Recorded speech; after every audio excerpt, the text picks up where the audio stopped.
شائی کرنے سے قبل سب سے پہلے رب کے محبوب دانے غیوب ہادی سبل ختم رسل مولائے کل مکی سردار مدنی تاجدار لمبے لمبے ہاتھ سے بھیک دینے والے داتا گنبد خضرا میں آرام فرمانے والے آقا و مولا جناب محمد رسول اللہ صلی اللہ علیہ وسلم کی بارگاہ گوہر میں عقیدت و محبت کے ساتھ درود پاک پڑھیں اللہم صلی علی سیدنا و شفیعنا و حبیبنا و نبینا مولانا محمد بعدد کل حسنہ و جمالہ صلاۃ و سلام علیک یا رسول اللہ صلی اللہ علیہ وسلم۔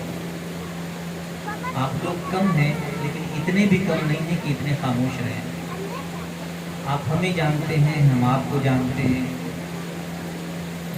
ہم وہاں بھی بولتے ہیں جو بالکل نہیں جانتے ہیں پھر بھی وہ کم سے کم ساتھ دیتے ہیں، کیونکہ میں کبھی یہ نہیں کہتا کہ آپ میرے مزاج سے واقف نہیں ہیں، کیونکہ میں سمجھتا ہوں کہ علی والوں کا ایک ہی مزاج ہوتا ہے، وہ کہیں کے لیے ہوتا ہے۔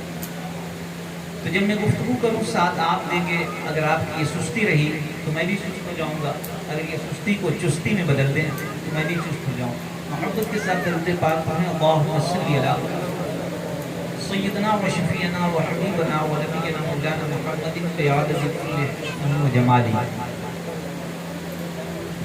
مدابائے دی درد آشنا معلوم ہوتا ہے، مدابائے دی درد آشنا، یہ شعری سے معلوم ہو جائے گا سماعت کتنی زیادہ ہے آپ کی۔ مدابائے دل درد آشنا معلوم ہوتا ہے، نبی کا ذکر سامان شفا معلوم ہوتا ہے، نبی کا ذکر سامان شفا معلوم ہوتا ہے۔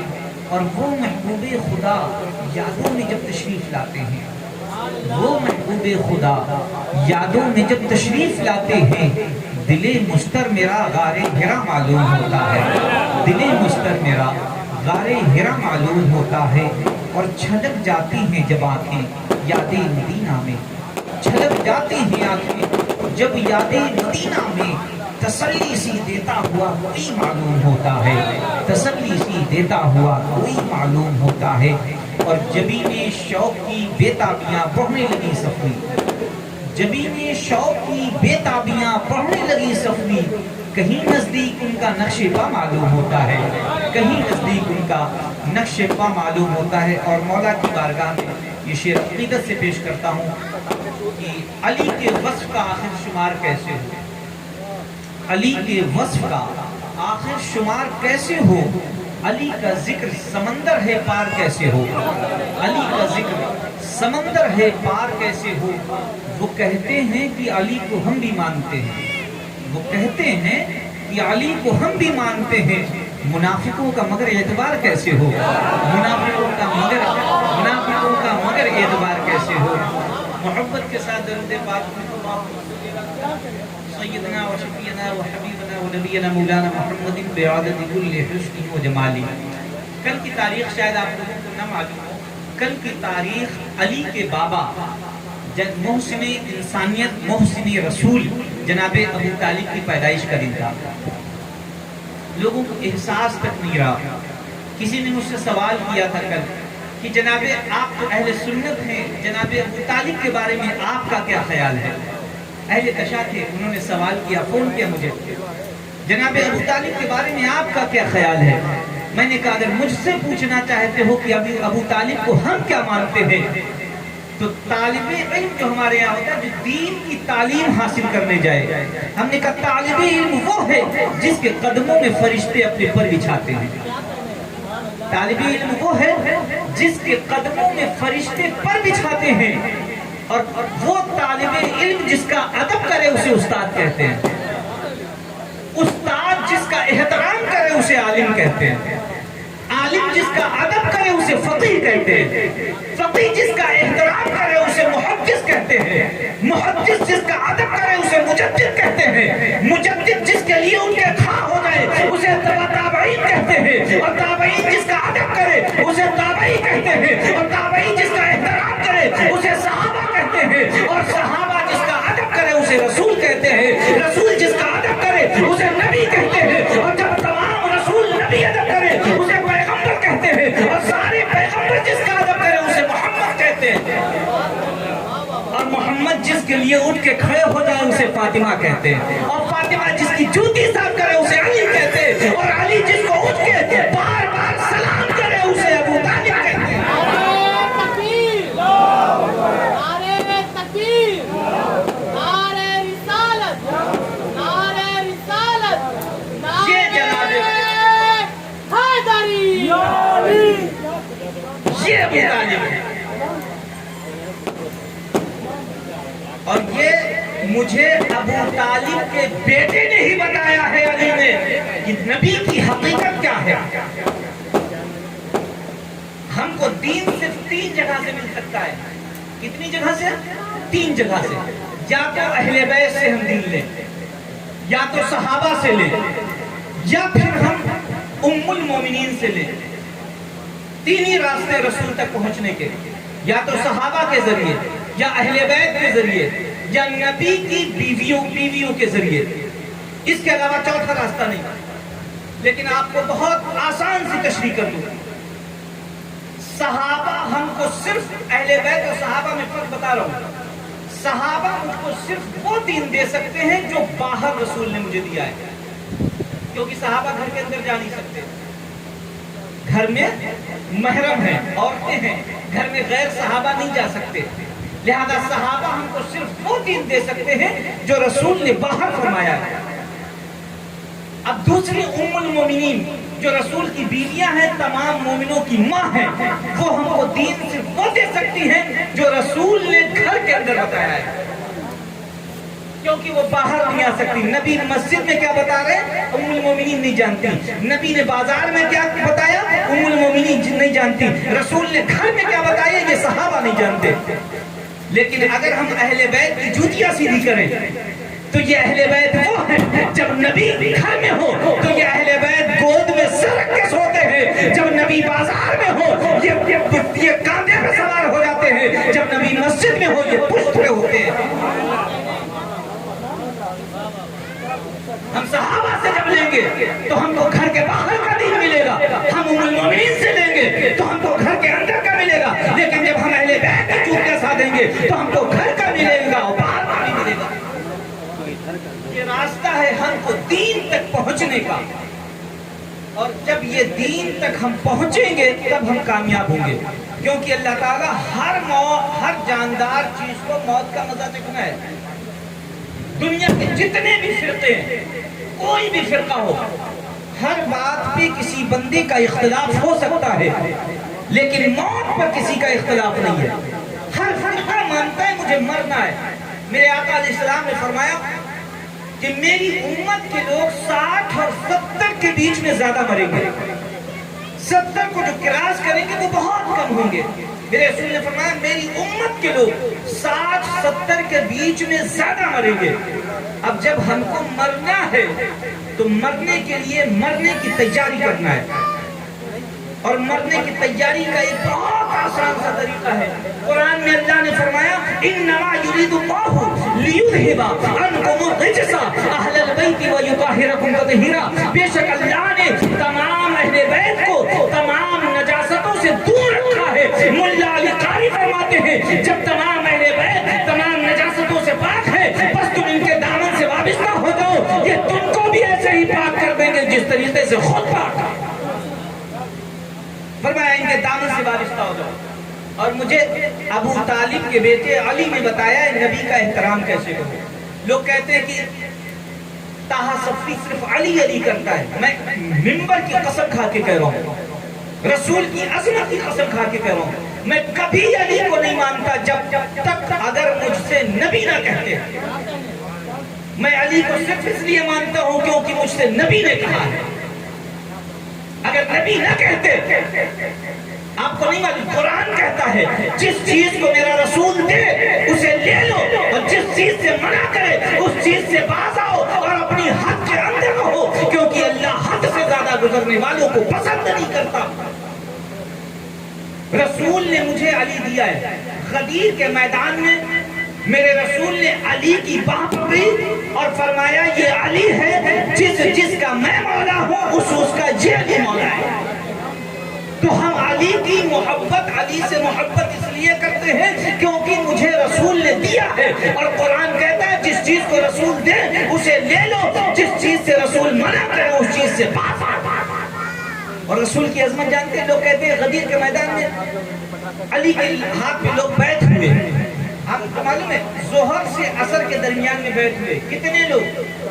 کم و بیش 1.25 لاکھ لوگ علی کے ہاتھ پہ بیٹھ ہوئے۔ کتنے؟ 1.25 لاکھ۔ ظہر سے عصر کا وقت کتنا ہوتا ہے؟ علی کا خیمہ لگا ہے، ایک ایک صحابہ آتے ہیں، علی کے ہاتھ پہ بیعت ہوتے ہیں، واپس چلے جاتے ہیں۔ اہل بیت معلوم ہے کیوں کرتے تھے؟ اہل بیت اس طریقے سے ہاتھ بیعت کرتے تھے، اپنا ہاتھ اس طریقے سے سامنے والے کے ہاتھ میں دے کے اسے بیعت کرتے تھے۔ اصل میں بیعت جو ہوتا ہے جب سے بیع سے ہے، بیع جو ہے وہ خرید و فروخت کو کہتے ہیں۔ اہل بیت 5 چیزیں، 5 برائیاں سامنے والے سے کھینچ لیتے تھے، 5 خوبیاں اسے عطا کر دیتے تھے، اس خرید و فروخت کو بیعت کہتے ہیں۔ آپ نے دیکھا ہوگا اہل کشا کے ہیں اکثر و بیشتر ایک پنجہ لگا رہتا ہے، شاید کسی کو نہ معلوم ہو کہ یہ پنجہ کیوں لگا ہوتا ہے۔ یہ پنجے کی حقیقت سے میرا مطلب نہیں ہے، میرا مقصد یہ پنجہ کیوں لگا ہوتا ہے، یہ نشان ہوتا ہے، یہ اہل بیت کا پنجہ، جناب عباس کا پنجہ۔ یہ کیوں معلوم ہے؟ کیونکہ اہل بیت اسی طریقے سے بیعت کرتے تھے، یہ ہاتھ میں ہاتھ دے کر وہ اس طریقے سے بیعت کرتے تھے۔ یہ اس لیے اہل بیت کا پنجہ، اہل بیت کا وہ ہاتھ ہم دوسروں کو دکھا کر بتانا یہ چاہتے تھے کہ دیکھو اس گھر والے اہل بیت کے ہاتھوں پہ بک چکے ہیں، اب ان کو کسی کے ہاتھوں پہ بکنے کی ضرورت نہیں ہے۔ یہ مقصد ہوتا تھا جناب اہل بیت کے جناب عباس کے ہاتھ کو دکھانے کا۔ تو ہم کو جناب ابو طالب کے بیٹے علی نے بتایا کہ نبی سے محبت کیسے کرو۔ اب میں بتا رہا ہوں نبی کی عظمت کیا ہے کہ مجھ کو علی نے کیسے بتایا۔ یہ تمام احادیث سنیوں کی کتابوں میں، اہل سنت کی تمام کتب میں، اہل تشا کی نہج البلاغہ میں بھی ہے۔ اگر غلط ہو تو میں گردن کا لہو دوں دعوے کے ساتھ۔ علی منبر پر ہے، کوفہ کا منبر ہے، علی خطبہ دے رہے ہیں۔ تمام سامعین سننے والے محبت سے سنو، علی رسول کو کیسے مانتے ہیں؟ علی خطبہ دے رہے ہیں، تمام سامعین سن رہے ہیں۔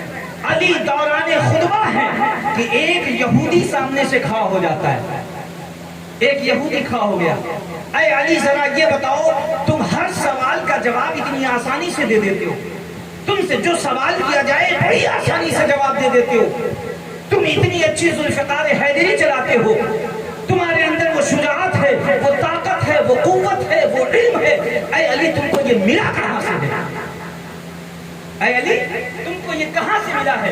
اب دیکھو علی کا ایمان دیکھو، علی ہم کو رسول کی عظمت بتا رہے۔ علی چاہتے تو جواب دے دیتے یہ میری امامت کی وجہ سے ہے، علی چاہتے تو جواب دے دیتے یہ میری ولایت کی وجہ سے ہے، کیونکہ اس گھر کے لوگ نہ ولایت کے محتاج ہوتے ہیں، نہ خلافت کے محتاج ہوتے ہیں، یہ سب ان کے ہاں ٹھوکروں میں بٹتی ہے۔ یہ جس کو ٹھوکر مار دے وہ اپنے وقت کا ولی ہو جاتا ہے۔ اس گھر کے لوگ کسی چیز کے محتاج نہیں ہوتے۔ تبھی تو جناب امام حسن سے کسی نے کہا اے حسن مبارک ہو، تمہارے باپ تمہارے بابا علی کے سر پہ ولایت کا تاج رکھا گیا ہے۔ امام حسن مسکرائے، فرمایا مجھے مبارکباد مت دو بلکہ ولایت کو دو کہ میرے مولا نے اسے قبول کر لیا ہے۔ میرے مولا کی عظمت ولایت سے نہیں بڑھی بلکہ میرے مولا نے ولایت کو قبول کیا تو ولایت بلند ہو گئی۔ تو کوفہ کے منبر سے علی خطبہ دے رہے ہیں، بندہ سامنے سے کھڑا ہو گیا، یہودی تھا۔ کہا اے علی بتاؤ، اتنی اچھی ذوالفقار حیدری چلاتے ہو، اتنی اچھی شجاعت ہے، اتنی اچھی طاقت ہے، اتنی اچھی قوت ہے، تو اے علی بتاؤ یہ تم کو ملی کہاں سے ہے؟ اتنی آسانی سے سوال کے جواب دے دیتے ہو، یہ علم تمہارے اندر کہاں سے آیا؟ یہ فصاحت و بلاغت تمہارے اندر کہاں سے آئی؟ علی چاہتے تو جواب دے دیتے یہ میری امامت کی وجہ سے ہے، یہ میری خلافت کی، یہ میری امامت کی وجہ سے ہے، میری ولایت کی وجہ سے ہے، یہ اللہ کا عطیہ ہے، میں شیر خدا ہوں۔ اللہ کی قسم علی نے نہ یہ کہا کہ یہ میری امامت کی وجہ سے ہے، علی نے نہ یہ کہا یہ میری ولایت کی وجہ سے ہے، بلکہ علی جھوم جاتے ہیں، فرماتے ہیں قسم ہے اس ذات کی جس کے قبضہ و اختیار میری جان ہے، علی میں جو یہ ولایت ہے، علی میں جو یہ امامت کا سبب ہے، علی کے اندر جو یہ علم ہے، علی کے اندر جو یہ شجاعت ہے، یہ صرف ایک چیز کا کمال ہے کہ میں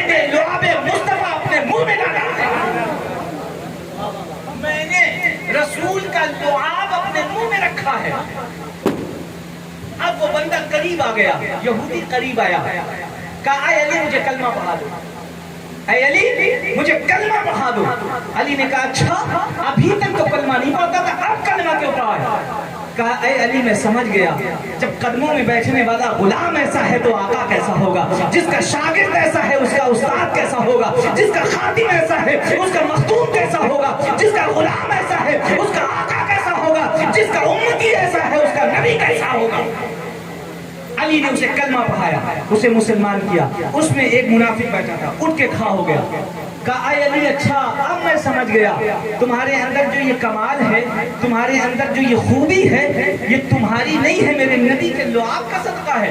اب میرا سمجھ میں آیا, اے علی تمہاری کمال نہیں ہے, تمہاری خوبی نہیں ہے, یہ میرے نبی کا کمال ہے. علی کو جلال آیا. علی فرماتے ہیں اے بندے خدا جاہل مت بن, ابھی علی کا لعاب بولا ہے, ابھی مصطفیٰ کا لعاب بول رہا ہے, ابھی مصطفیٰ کا لہو نہیں بولا ہے. علی لہو مصطفیٰ بھی ہے, علی جو ہے لہو مصطفیٰ بھی ہے, کیونکہ ہم سب اہل سنت ہیں.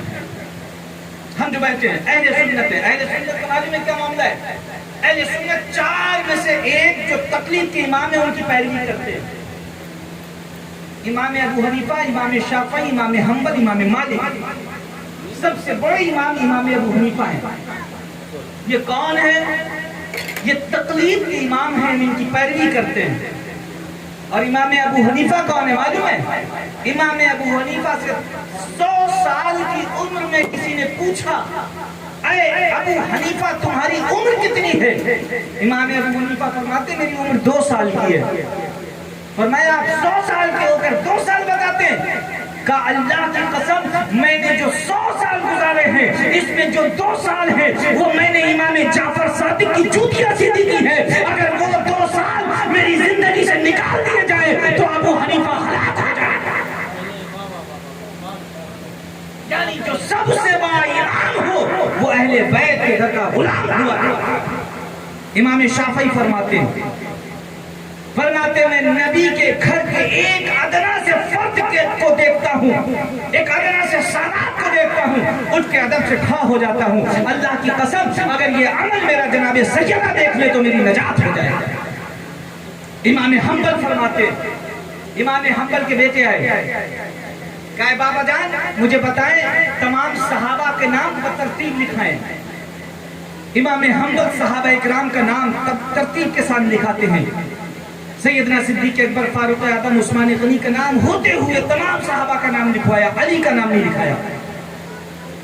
تو جناب امام حنبل کے بیٹے کہتے ہیں کہ آپ کو علی سے کیا معاملہ ہے؟ آپ نے تمام صحابہ کا نام لکھایا, علی کا نام کیوں نہیں لکھوایا؟ کہا بیٹے تو نے صحابہ کا کہا تھا, علی صرف صحابہ نہیں ہے, محمد کے بھائی بھی ہے. اگر تو کہتا گھر میں سب سے افضل بتا تو میں علی کا نام لیتا. علی کو سمجھنے کے لیے رسول کو سمجھنا ہوگا, رسول کو سمجھنے کے لیے علی کو سمجھنا ہوگا. کیونکہ آج ہم جو کہتے ہیں اکثر و بیشتر لوگ جو ہیں صرف فروعی مسائل پہ بہت زیادہ بحث و مباحثہ کرتے ہیں, فروعی مسائل پہ بہت زیادہ بحث و مباحثہ کرتے ہیں.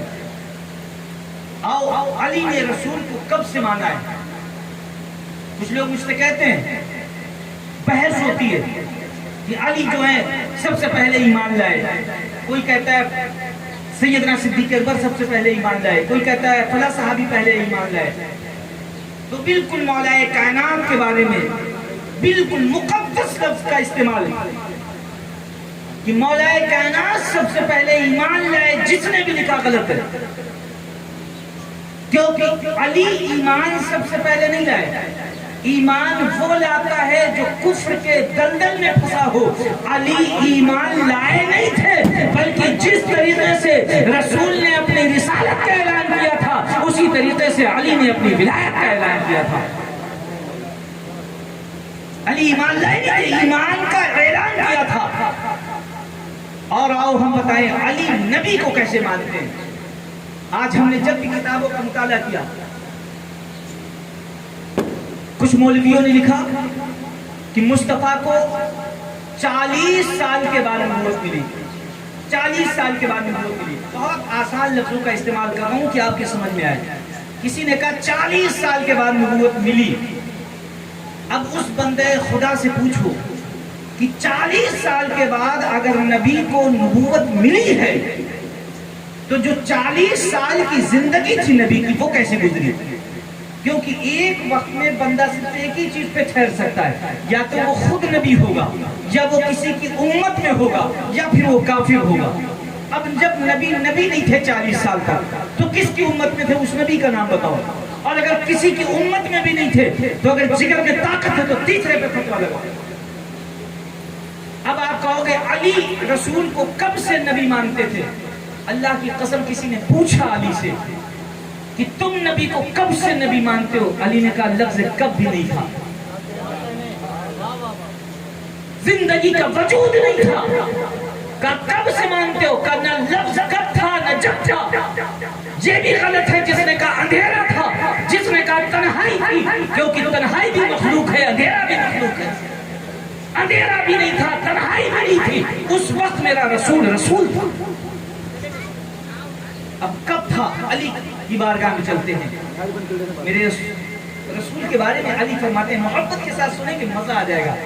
مولا علی فرماتے ہیں جب رب نے چاہا کہ کوئی تو ہو جو مجھے رب کہے, کوئی ہو جو مجھے اللہ کہے, تو اللہ نے اپنے نور سے ایک نور کو علیحدہ کیا. کیا کیا؟ اپنے نور سے ایک نور کو علیحدہ کیا. علی فرماتے ہیں اپنے نور سے ایک نور کو علیحدہ کیا, اس نور کو تمام دریاؤں میں غوطہ دیا گیا. فرماتے ہیں اس نور کو, وہ نور جو ہے 15,000 سال تک حجاب رحمت میں رہا ہے. رسول کا نور جو ہے, عظمت رسول دیکھو, فرماتے 15,000 سال تک حجاب رحمت میں رہا ہے. وہ نور 15,000 سال تک حجاب عصمت میں رہا ہے. وہ نور 15,000 سال تک حجاب کرامت میں رہا ہے. وہ نور 15,000 سال تک حجاب رحمت میں رہا ہے. وہ نور 15,000 سال تک حجاب عظمت میں رہا ہے. وہ نور 15,000 سال تک حجاب رفعت میں رہا ہے. وہ نور 15,000 سال تک حجاب عزت میں رہا ہے. وہ 15,000 سال تک نور حجاب معرفت میں رہا ہے. فرماتے ہیں جب وہ نور اتنی عبادت کرتا رہا, اتنی عبادت کرتا رہا, تو رب ارشاد فرماتا ہے اے محمد اب مجھے کائنات کو بنانے کی ضرورت نہیں ہے, تو مجھے اللہ کہے, میں تجھے محمد کہوں, تو مجھے لا الہ الا اللہ کہے, میں تجھے محمد رسول اللہ کہوں, تو میری عبادت کر, میں تجھے درود بھیجوں. فرمایا جب یہ, تو اس وقت معلوم ہے کیا ہوا؟ اس وقت مصطفیٰ کی پیشانی پہ پسینہ آ گیا. اس وقت عظمت رسول دیکھو. ابھی تک آپ نے سنا ہوگا کہ میرا نبی تمام نبیوں کا سردار ہے, اور ہم بتائیں نبی کیسے؟ نبی کی سامنے یہ انبیاء کی حقیقت کیا ہے؟ اتنا سننا تھا کہ میرے رسول کے پیشانی پہ پسینہ آ گیا. میرا رسول حیبت خداوندی کے کانپنے لگا.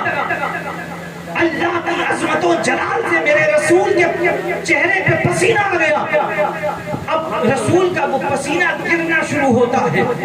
ایک قطرہ نہیں, 2 قطرے نہیں, کم و بیش 1,24,000 قطرے میرے نبی کی پیشانی سے گرتے ہیں. اللہ ان قطروں کو ضائع نہیں کرتا ہے, بلکہ ان قطروں سے انبیاء تخلیق کرتا ہے. کسی پسینے کے قطرے سے اللہ آدم کو بناتا ہے, کسی پسینے کے قطرے سے حضرت نوح کو بناتا ہے, کسی پسینے کے قطرے سے حضرت یوسف کو بناتا ہے, کسی پسینے کے قطرے سے حضرت یعقوب کو بناتا ہے, کسی پسینے کے قطرے سے حضرت اسحاق کو بناتا ہے, کسی پسینے کے قطرے سے اللہ ابراہیم کو بناتا ہے, کسی پسینے کے قطرے سے اللہ اسماعیل کو بناتا ہے, کسی قطرے سے حضرت موسیٰ کو بناتا ہے, کسی قطرے سے حضرت عیسیٰ کو بناتا ہے. اور اس مولوی کو شرم نہیں آتی, نبی کو اپنی طرح کہتا ہے تیرا پسینہ گرے تو جراثیم پیدا ہو, مصطفیٰ کا پسینہ گرے یوسف جیسے حسین پیدا ہو.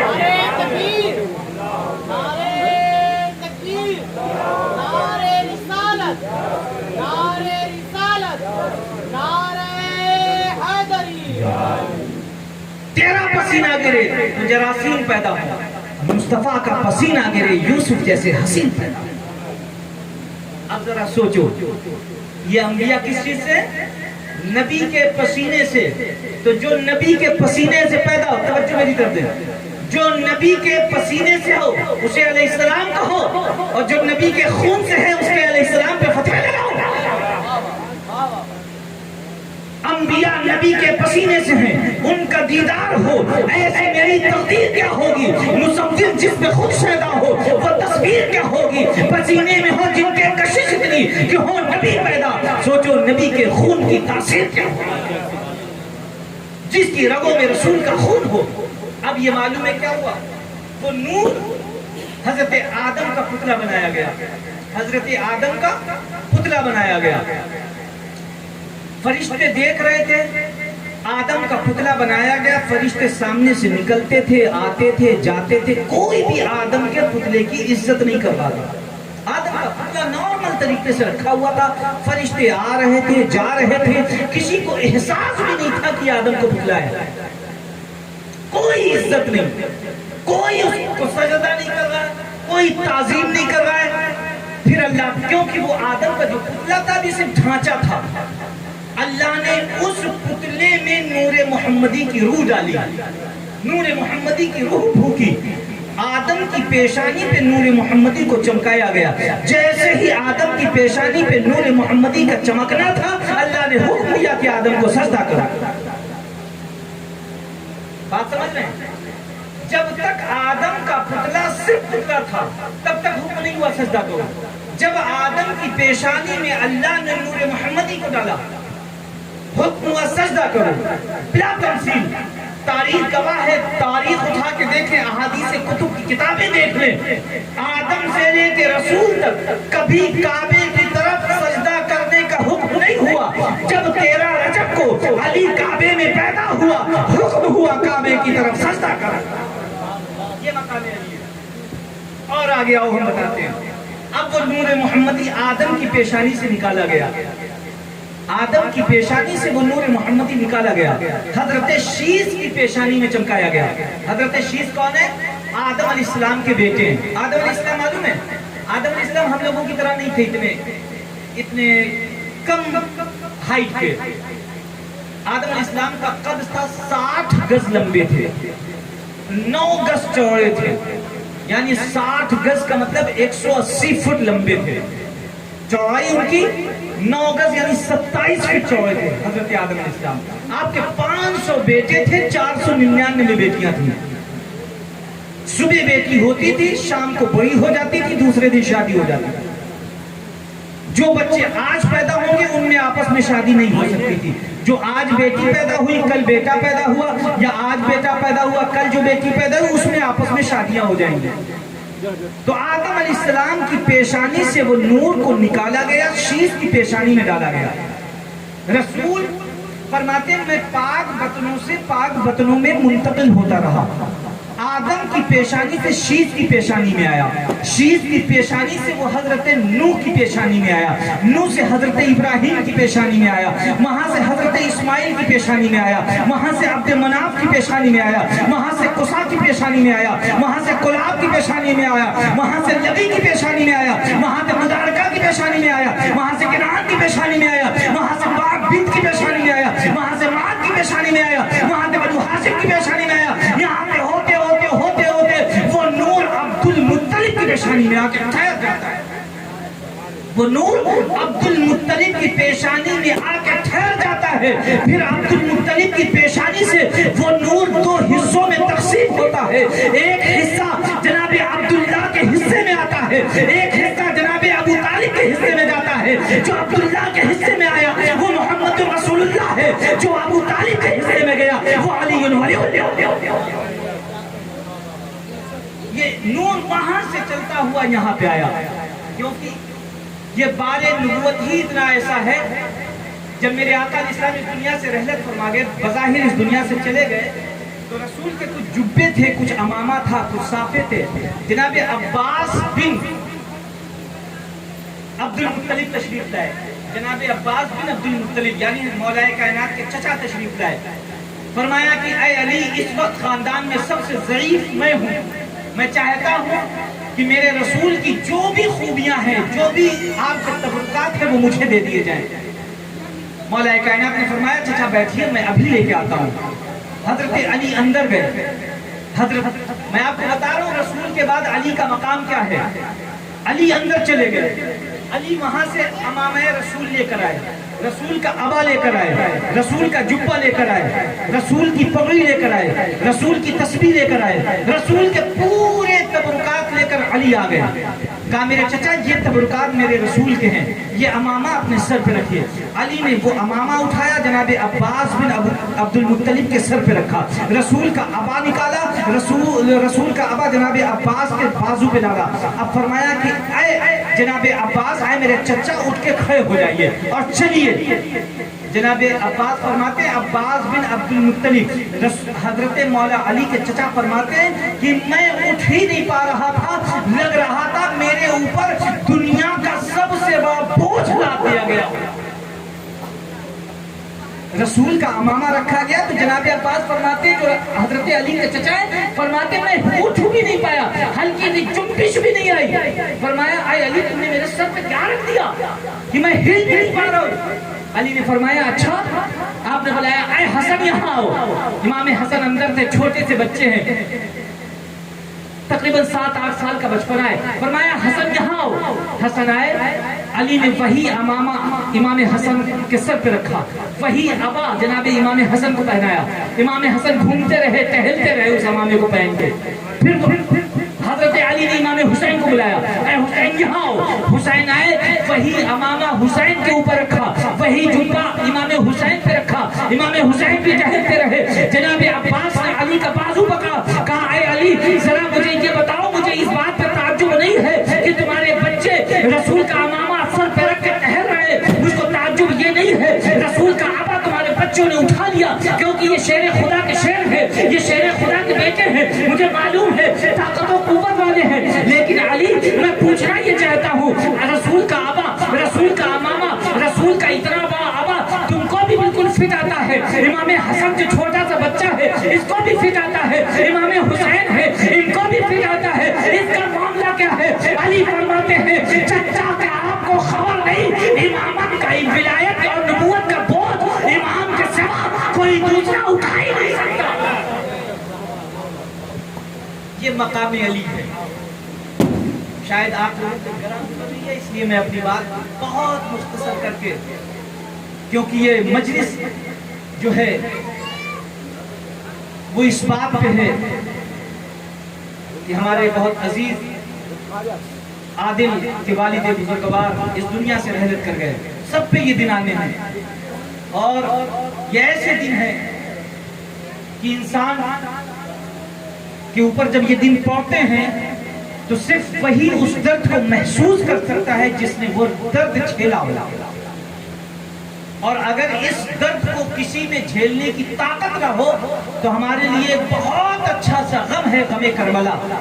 اگر اس کو ہم ذہن میں رکھ لیں تو ہم کو اپنا درد بہت چھوٹا سا محسوس ہونے لگے گا، کیونکہ ہمارے گھر میں صرف ایک مٹی ہو جاتی ہے، صرف ایک مٹی ہوتی ہے، ہزاروں ہمارے سر پہ ہاتھ رکھنے والے ہوتے ہیں، ہزاروں تسلی دینے والے ہوتے ہیں، ہزاروں سہارا دینے والے ہوتے ہیں۔ ذرا سوچو کربلا میں کیا عالم رہا ہوگا، کوئی سہارا دینے والا نہیں، کوئی دست شفقت رکھنے والا نہیں۔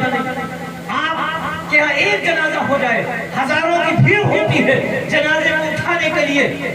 میں نے کربلا میں خود جا کے دیکھا ہے، ہم پہلے جب مجلس پڑھتے تھے، مسائل پڑھتے تھے، ہم یہ سمجھتے تھے کہ جو کربلا میں امام حسین جنازے کو لے کر آتے تھے، یہاں سے لے کے سامنے جنگ ہوتی ہوگی، یہاں پہ خیمہ ہوگا، وہاں جاتے ہوں گے، لے آتے ہوں گے۔ نہیں، کم سے کم 1 کلومیٹر دور سے امام حسین ایک کی لاش لاتے تھے، خیمے میں ڈالتے تھے، دوسرا بندہ پھر پکارتا تھا، حسین پھر کربلا میں جاتے تھے، وہاں سے جنازہ لے کر اکیلے آتے تھے۔ اب ذرا سوچو جس گھر کے 72 لاشیں ہو، اس گھر کا عالم کیا ہوگا۔ عورتوں کے لیے بہت اچھی سی اسوہ حسنہ نمونہ ہے جناب زینب کا۔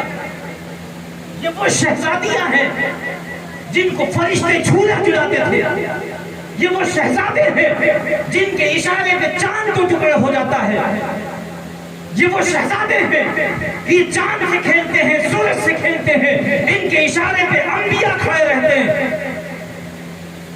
اور ان کے گھر والوں کو کیا تکلیفیں ہوئی معلوم ہے؟ جناب زینب فرماتی ہے اللہ کی قسم مجھ کو ان ظالموں نے اتنی تکلیف دی ہے، اتنی تکلیف دی ہے. جناب زینب فرماتی ہے کہ روتے روتے مجھے بینائی میری ختم ہو گئی، مجھے کچھ نظر نہیں آتا ہے. جناب زینب فرماتی ہے ان ظالموں نے مجھ پر اتنا ظلم کیا ہے، اتنا ظلم کیا ہے، بغیر چادر کے فرماتی 72 گلیوں میں شام کی مجھے گھمایا ہے. فرمایا کوفہ سے لے کے شام تک مجھ پہ ظلم اٹھائے. کوفہ میں 72 گلیوں میں گھمایا، 144 راستوں پہ آپ کو روکا گیا، 282 جگہ پہ آپ پر پتھر مارے گئے. فرماتی وہاں پر مجھے قیدی بنا کر مدینے بھیجا گیا. جب میں شام سے رہا ہوئی، شام میں قیدی بنایا گیا، شام سے رہا کر کے مدینے بھیجی گئی. فرماتی مدینے جانے کے بعد پھر وہاں سے قید کر کے مجھے شام بلایا گیا. فرماتی اس وقت میری برداشت کی قوت ختم ہو گئی تھی. فرماتی جب میں شام میں آئی ہوں تو میں سب سے اونچی چوٹی پہ جا کر میں نے اللہ کی بارگاہ میں ایک التجا کی، اے اللہ تیری زینب تھک گئی ہے، اس سے زیادہ تکلیف کو برداشت نہیں کر سکتی. اندازہ لگائیں آج کی ہماری بہنیں جن کے گھر میں کسی کا انتقال ہو جاتا ہے، جناب زینب سے سبق لیں، جس کے گھر کا سب کچھ لٹ گیا ہو اور اتنی تکلیف دی گئی ہو کہ جناب زینب کے شوہر جناب عبداللہ فرماتے ہیں کہ میں نے جب زینب کو دیکھا تو ان کی کلائیوں سے خون رستا تھا. میں نے کہا اے زینب یہ تمہارے خون کیسے رس رہا ہے؟ کہ ان ظالموں نے جب سے حسین کو شہید کیا ہے اس وقت سے میرے ہاتھوں نے بیڑیاں ڈال دی تھی، اس کی رگڑ سے میرے ہاتھ بالکل چھلنی ہو گئے تھے. جناب زینب فرماتی ہے کہ جب میں مدینے پہنچی ہوں تو میں نے حسین کا کرتا لیا ہوا تھا، حسین کا کرتا جو خون آلودہ تھا، خون آلودہ تھا. فرمایا جاتے ہی جاتے میں نے سب سے پہلے اپنے رسول کے، کیونکہ وہاں پہ سب محرم ہیں، میں گئی روضہ رسول پہ گئی، میں نے حسین کا کرتا اتار کے اپنے نانا جان کے اپنے مزار اقدس پہ ڈال دیا. جیسے میں نے حسین کا کرتا نانا کی مزار پہ ڈالا تھا، نانا کی مزار کانپنے لگی. آواز آئی اے زینب اس کرتے کو جلدی سے ہٹاؤ. زینب زار و قدار ہونے لگی. فرمایا نانے آج حسین کا کرتا برداشت نہیں ہوتا ہے. زینب اپنی آنکھوں سے اپنے بھتیجوں کو، اپنے بھائی کو، اپنے بیٹے کو کٹتے ہوئے دیکھا ہے. اور اس سے زیادہ آپ سننا چاہیں گے جناب سکینہ جو چھوٹی بچیاں ہیں ان سے سبق لو. ہمارے گھر میں ایک لاش ہوتی ہے، ایک کی ہو جاتی ہے، ہزاروں تسلی دینے والے ہوتے ہیں. ان شہزادیوں پہ کیا ظلم گزرا ہوگا، ان گھرانے میں کس طریقے سے پوری زندگی. جناب زینب فرماتی میں نے پوری زندگی کربلا کے بعد بھر پیٹ کھانا نہیں کھایا ہے. جناب زینب فرماتی ہے میں نے بھر پیٹ کھانا نہیں کھایا ہے. اور جناب سکینہ جو چھوٹی سی بچی تھی، جناب زینب فرماتی میری آنکھوں میں آنسو آنے لگے، خون کے آنسو رو رہی تھی. جب جناب زینب چھوٹی سی آئی اور جناب زین العابدین کے بازوؤں کو پکڑ کے ان کے کرتے کو کھینچا آ کر کے، جناب زین العابدین نے پوچھا، عابد نے پوچھا بہن کیا ہوا؟ فرمایا بھیا میں آج سے کچھ سوال کرنے آئی ہوں. فرمایا پوچھو کیا سوال ہے. ذرا سوچنا کہ کتنا ظلم ہوا ہے، اس ظلم کے سامنے تمہارا درد کچھ بھی نہیں ہے. اہل بیت میں اتنی تکالیف، اتنے ظلم کے پہاڑ ڈھائے گئے ہیں کہ ہمارے گھر میں صرف ایک مٹی ہو جاتی ہے، کچھ بھی نہیں ہے اگر ہم غم حسین یاد کر لیں، اگر ہم غم زینب یاد کر لیں، اگر ہم غم سکینہ یاد کر لیں. جناب سکینہ زندان کا واقعہ، زندان کا وہاں پہ حضرت امام زین العابدین کے بازو کو اور کرتے کو پکڑ کے فرماتی ہے بھیا میں آپ سے ایک سوال کرنے آئی ہوں. جناب زینب فرماتی میں خیمے میں تھی، فوراً باہر آئی کہ بچی ہے کیا سوال کرے گی، کہیں امام زین العابدین تڑپ نہ جائے، پریشان نہ ہو جائے. فوراً باہر آئی. امام زین العابدین نے کہا بہن بتاؤ کیا سوال ہے؟ کہ میں ایک سوال کرنا چاہتی ہوں، کیا آپ مجھے بتا سکتے ہیں پیاز کی کتنی قسمیں ہیں؟ آپ ذرا سوچو کہ ہمارے یہاں ایک مٹی ہوتی ہے، چھوٹے بچوں کو اسی وقت کھانا دے دیا جاتا ہے. وہاں کتنے ظلم ہوئے ہوں گے، کئی روز تک پانی نہیں نصیب ہوا ہے، کھانا تو دور کی بات ہے. اندازہ لگاؤ جناب سکینہ کتنی پیاسی ہوں گی. جناب سکینہ نے زین العابدین سے پوچھا بھیا پیاز کی کتنی قسمیں ہوتی ہیں؟ اتنا سننا تھا جناب زینب توڑ گئی، کہا بیٹا ایسے سوال کیوں پوچھتی ہے؟ امام زین العابدین نے فرمایا نہیں پھوپھی، انہوں نے وقت کے امام سے سوال کیا ہے اور وقت کے امام پر واجب ہے اگر کوئی اس سے سوال کرے تو اس کا جواب دے۔ امام زین العابدین کی آنکھوں میں آنسو آئے، فرمایا بیٹی میری بہن، پیاس کی 4 قسمیں ہوتی ہیں۔ کتنی؟ پیاس کی 4 قسمیں ہوتی ہیں۔ کا پہلی قسم یہ ہے کہ آنکھوں کے سامنے کچھ نظر نہیں آتا ہے، صرف دھواں دھواں نظر آتا ہے۔ جیسے ہی سکینہ نے اتنا کہا، اتنا امام زین العابدین نے کہا تو سکینہ رونے لگی، فرمایا بھیا ہاں میں نے جناب قاسم کو اپنے بھیا کو سنا تھا، وہ کہہ رہے تھے کہ مجھے کچھ سامنے نظر نہیں آ رہا ہے، مجھے دھواں دھواں نظر آ رہا ہے، نہ مجھے زمین نظر آتی ہے نہ مجھے آسمان نظر آتا ہے، شاید میرا بھیا قاسم پیاس کی پہلی منزل پہ تھا۔ امام زین العابدین کی آنکھوں میں آنسو ہیں، فرمایا پیاس کی دوسری قسم یہ ہے کہ زبان سوکھ کر کانٹا ہو جاتی ہے، اتنی سوکھ جاتی ہے کہ وہ تالو سے چپک جاتی ہے۔ جناب سکینہ تڑپ جاتی ہے، کہا بھیا میں نے علی اکبر کو کہتے ہوئے سنا تھا کہ میرے بابا مجھے بے حد پیاس لگ رہی ہے۔ امام حسین نے جب سنا تو رونے لگے۔ امام حسین نے اپنی زبان علی اکبر کے منہ میں ڈالی، کہا بیٹا میں تجھ کو پانی تو نہیں دے سکتا، میری زبان کو چوس لو، شاید تم کو کچھ تسلی ملے گی۔ علی اکبر نے جیسے ہی امام حسین کی زبان کو منہ میں لیا فوراً باہر کر دیا، کہا بابا جان مجھ سے زیادہ تو آپ پیاسے ہیں، آپ کی زبان سوکھ کر کانٹا ہو گئی ہے، آپ کی زبان بالکل تالو میں چپک گئی ہے۔ جناب سکینہ فرماتی شاید میرے بابا پیاس کی دوسری منزل پہ تھے۔ امام زین العابدین روتے ہیں، فرماتے ہیں پیاس کی تیسری قسم یہ ہے کہ اگر کسی مچھلی کو پانی سے نکال کر ریت پر ڈال دیا جائے تو مچھلی بغیر پانی کے تڑپنے لگتی ہے، یہاں تک کہ وہ بار بار اپنے منہ کو کھولتی ہے، بار بار اپنے منہ کو بند کرتی ہے، بار بار کھولتی ہے، بار بار بند کرتی ہے، اور اسی حالت میں وہ تڑپ تڑپ کے مر جاتی ہے۔ جناب سکینہ چیخ مارتی ہیں، فرماتی ہیں اے بھیا میں نے علی اصغر کو دیکھا تھا جب اس ظالم نے تیر مارا تھا، میرے مولا حسین نے جب ریت پہ علی اصغر کو لٹایا تھا، علی اصغر اپنے منہ کو کھولتے تھے، اپنے منہ کو بند کرتے تھے، میرا بھیا علی اصغر پیاس کے مارے تڑپ تڑپ کے وہیں ریت پہ مر گیا، شاید میرا بھیا پیاس کی تیسری منزل پہ تھا۔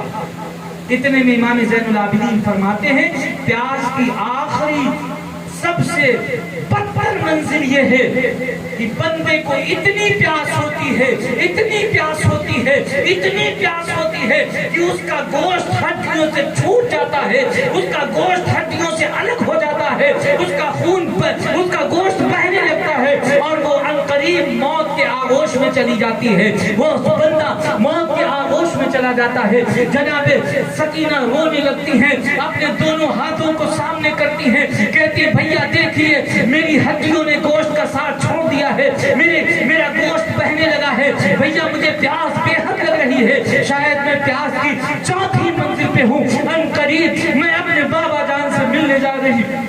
اتنا سننا تھا، امام زین العابدین غش کھا کے گر جاتے ہیں، امام زین العابدین غش کھا کے گر جاتے ہیں۔ جناب سیدہ ثانیہ زہرا جناب زینب تشریف لاتی ہے، جناب زین العابدین کا سر اقدس اپنے زانوں پہ رکھتی ہیں۔ اس شہزادی نے دیکھا کہ جناب سیدہ سکینہ اس دنیا سے رحلت فرما گئی ہیں۔ اللہ کی بارگاہ میں دعا ہے اللہ ہم کو کوئی بھی آپ کو کوئی بھی غم نہ نصیب کرے غم حسین کے سوا۔ اللہ کی بارگاہ میں دعا ہے اللہ ہم سب کو بے پناہ اہل بیت سے محبت عطا فرمائے، اہل بیت کی محبت میں زندہ رکھے، جب اس دنیا سے خاتمہ ہو اہل بیت کی محبت میں خاتمہ ہو۔ اللہ کی بارگاہ میں دعا ہے اللہ اہل بیت کے صدقے میں احمد میاں کی مغفرت فرما دے، ان کے تمام سیئات کو حسنات میں تبدیل فرما دے، اللہ ان کے تمام گناہوں کو معاف فرما دے، جنت الفردوس میں اعلیٰ مقام عطا فرمائے، ان کے تمام جملہ متعلقین کو جناب سکینہ والا صبر عطا فرمائے، جناب زینب والا صبر عطا فرمائے،